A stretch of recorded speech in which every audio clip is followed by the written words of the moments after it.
Hi guys! Another day in Taiwan. So, nandito tayo sa Shifen Old Street, ang famous sky lantern spot sa Taiwan. This is a must-try activity here in Taiwan. So, sobrang saya namin magpalipad ng sky lantern at sulatan ng mga wishes namin. So, all you need to do is mamili kung anong klase ng sky lantern kasi may iba't ibang klase ng wishes na pwede nyong ilagay. Bawat kulay ay may ibig sabihin. So, for the red, I think for the health to and live longer. So, yan yung meaning ng red and sobrang saya ni na mama at papa habang nagsusulat dito. Yun nga lang, kailangan mong ingatan yung damit mo na hindi malagyan ng ink. Perfect na family activity ito dito sa Taiwan and sure na sure ako na mag-i-enjoy kayo.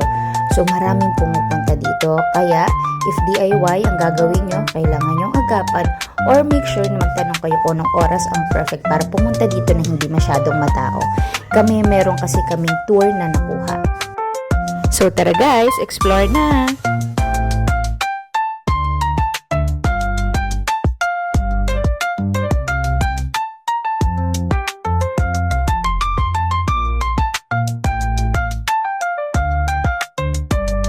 Sobrang saya namin kasi natsampuhan namin na parating yung tren and maganda for picture taking or video.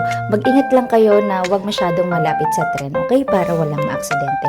So, guys, enjoy!